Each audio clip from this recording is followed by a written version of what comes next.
Yang lainnya selain Pak Badarudin nggak tahu. Atau enake gur sambat, atau enake mensyukuri, dan sebagainya. Nah, Bapak Ibu rahimakumullah, mau sampai jam 19:05 menurut masa, kalau nggak salah, Isya kita itu 19:05 ayahanda, atau 19:04 gitu.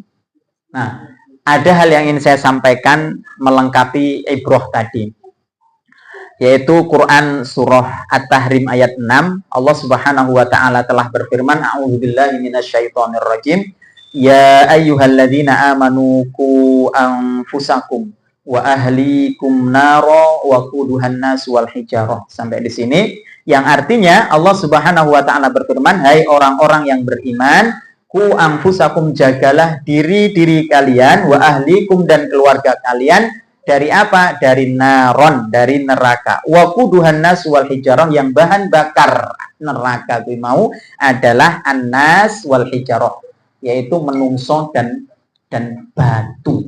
Bapak Ibu rahimakumullah, ada hal yang perlu kita perhatikan. Kata sebagian ulama, ketika Allah Subhanahu wa taala menyeru dengan kalimah ya ayyuhalladzina amanu atau ya ayyuhan nas. Sekali lagi, menurut sebagian ulama, ketika Allah itu berfirman dengan mendahulukan seruan kepada hambanya, baik itu ya ayyuhalladzina amanu atau ya ayyuhan nas, wahai orang-orang yang beriman, atau wahai manusia, maka kata sebagian ulama itu rungokno. Karena Allah itu akan memberikan kabar yang besar setelah panggilan tadi. Allah akan memberikan kabar yang sangat besar setelah memanggil tadi. Maka Allah panggil terlebih dahulu kita. Ya ayyuhalladzina amanu, hai orang-orang yang beriman. Hai Ustadz Agus. Dipanggil dulu loh.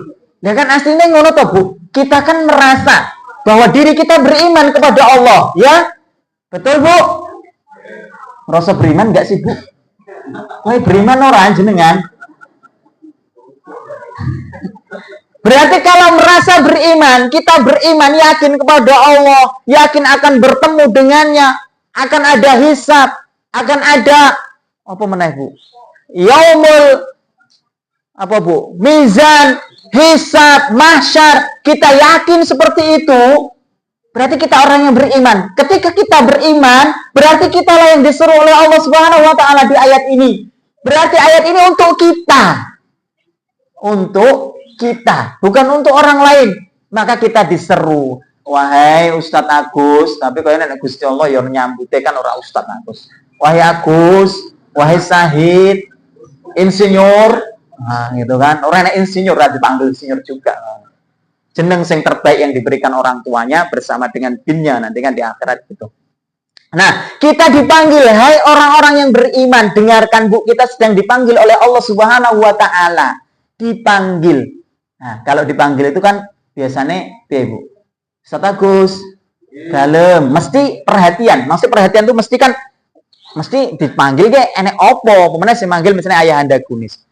Juga mungkin nggak ngejak ngomong opo ngakon ngopo, misalnya kan seperti itu. Nah, ini Allah Subhanahu wa taala memanggil ya ayyuhalladzina amanu, hai orang yang beriman. Kita semua ini merasa beriman, maka kita ini adalah orang-orang yang dipanggil oleh Allah Subhanahu wa taala di dalam ayat ini. Apa kemudian wasiat atau kemudian hal besar yang ingin disampaikan Allah setelah memanggil kita? Kata Allah Subhanahu wa taala, hai orang-orang yang beriman, hai Ustadz Agus, hai Sahid, hai insinyur, hai Ayahanda Kunis, hai Pak Badarudin. Dipanggil, ku anfusakum, jaga dirimu. Ustadz Agus, jogo. Insinyur, jogo. Ayahanda Kunis, jogo. Hei, jogo. Jogo apa? Jogo nen awakmu. Terus apa meneh wa ahlikum, jogonen keluargamu. Ustadz Agus, jogonen keluargamu insinyur. Orang duwe ding ya. Orang duwe.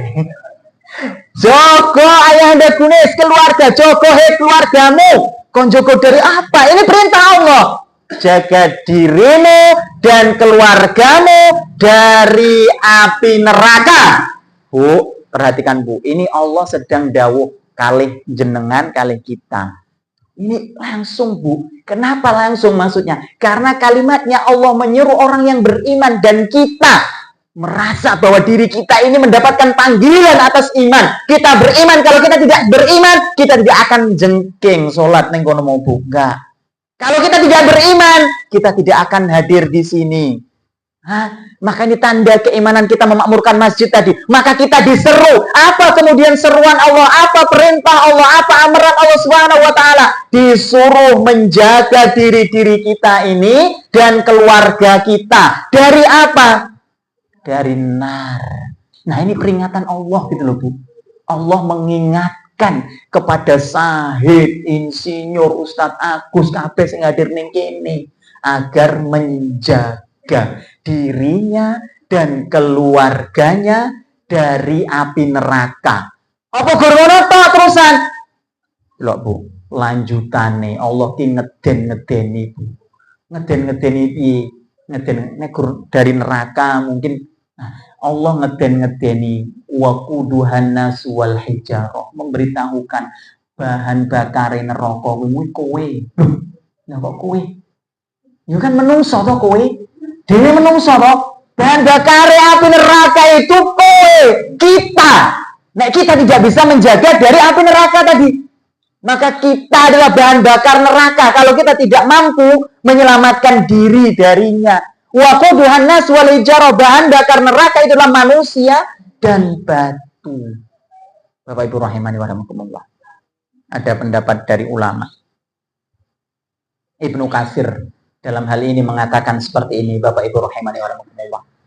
Ibnu Katsir rahimahullah taala berkata terkait tentang Quran surah At-Tahrim ayat yang 6 ini, ayat ke-6 ini. Kata beliau, ayat ini membebankan tanggung jawab yang sangat besar kepada orang tua. Sekali lagi, kata Ibnu Katsir, beliau mengatakan ayat ini membebankan tanggung jawab yang sangat besar kepada kedua orang tua. Untuk apa? Untuk mendidik anak-anak mereka tentang agamanya, tentang akhlaknya. Kata Imam Ibnu Katsir. Nah, terus kemudian terkhusus bagi siapa? Terkhusus bagi seorang lelaki. Wah. Seneng Ibu terkhusus bagi seorang lelaki untuk menjaga anak dan istrinya, juga dirinya, menyelamatkannya dari api neraka. Lalu kemudian, Bapak Ibu rahimani wa rahimakumullah, kata Al-Imam An-Nawawi Al-Bantani, beliau mengatakan tentang ayat ini, beliau berkata seperti ini. Ayat ini mengajarkan kepada kita makna menjaga diri dan keluarga dari api neraka. Artinya, ayat ini mengingatkan kita bahwa agar kita itu mengajarkan kepada anak-anak kita, istri kita untuk terhindar dari neraka. Kemudian beliau melanjutkan, perintah, sekaligus ini adalah perintah untuk mengajarkan, sekaligus mendidik baik diri kita sendiri, istri, juga anak-anak kita untuk selalu melakukan ketaatan dan kebaikan. Nah, artinya Bapak Ibu rahimani wa rahimakumullah, dengan dua pendapat ulama tadi, di sini ada peran yang sangat besar yang harus dimainkan di dalam lingkup keluarga. Orang tua tadi kan, unit terkecil, satuan terkecil dari unsur masyarakat, yaitu keluarga. Berarti dari ayat ini, dari pendapat dua ulama ini, dapat kemudian kita tarik kesimpulan, ada peran yang sangat besar yang harus dimainkan di dalam keluarga. Peran apa itu Bapak Ibu sekalian? Peran pendidikan. Peran pendidikan. Berarti keluarga itu, yang di situ ada ayah, ibu, anak, juga mungkin nanti ada kakek, nenek yang di situ barangkali ada dalam satu keluarga. Di situ ada peran terkhusus bagi ar-rijalu qawwamuna 'alan nisa, bagi seorang laki-laki, yaitu menjadikan keluarganya itu berfungsi sebagai lembaga pendidikan. Loh, kenapa? Karena bagaimana mungkin seseorang kemudian dapat menyelamatkan dirinya, menyelamatkan anak dan istrinya dari ancaman Allah berupa neraka tadi, kalau di situ tidak ada pendidikan. Pendidikan itu jangan dibayangkan seperti di sekolahan kok. Pendidikan itu berarti kita melarang anak kita untuk tidak berbuat dusta. Itu pendidikan. Memerintahkan anak kita ketika makan dengan bismillah, itu pendidikan. Ketika anak kita berbuat salah, kita ingatkan, kita cegah, itu pendidikan. Mengarahkan, kemudian mencegah, termasuk bahkan memukul anak kita, itu pendidikan. Nah, ada peran yang harus dimainkan di unit terkecil dalam masyarakat, yaitu keluarga, yaitu sebagai lembaga pendidikan.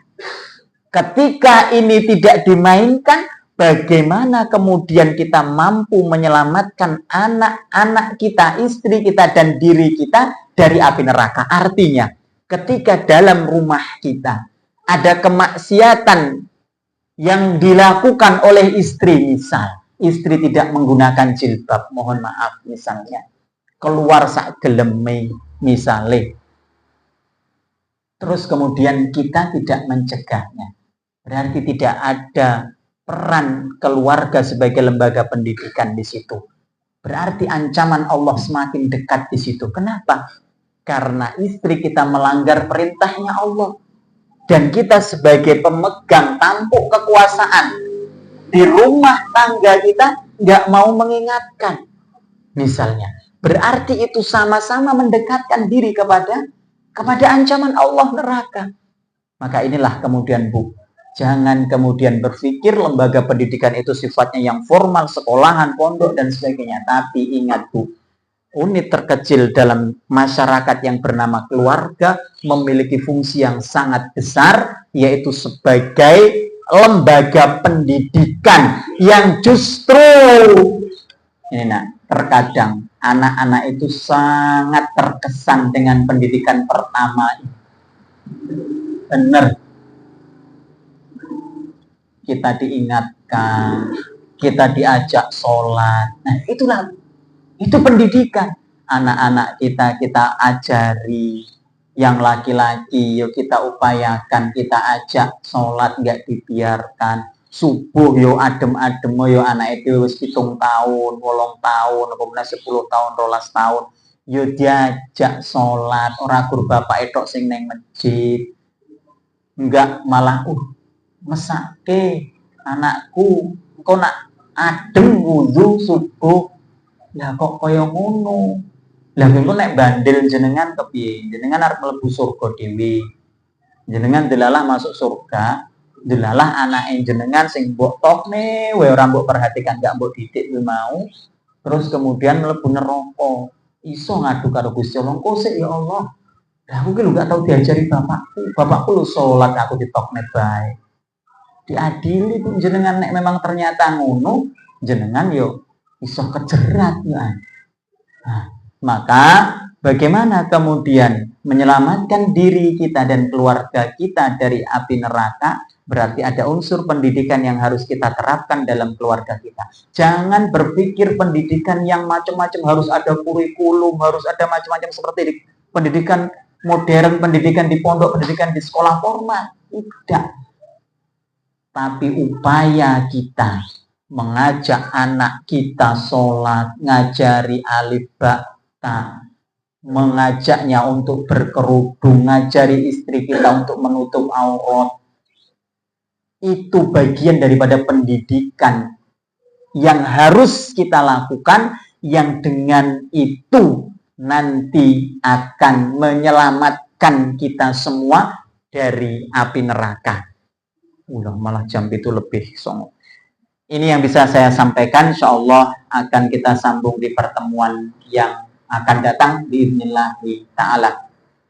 Apabila ada kata-kata yang kurang berkenan, yang menyinggung hati Bapak dan Ibu sekalian, saya minta maaf yang sebesar-besarnya apabila ada kutipan hadis, kutipan perkataan ulama, firman Allah yang saya bacakan salah kepada Allah Subhanahu wa taala, saya mohon ampun. Subhanakallahumma wa bihamdika asyhadu an la ilaha illa anta astaghfiruka wa atubu ilaik. Nun wal qalami wa ma yasturun. Billahi taufik wal hidayah. Wassalamualaikum warahmatullahi wabarakatuh.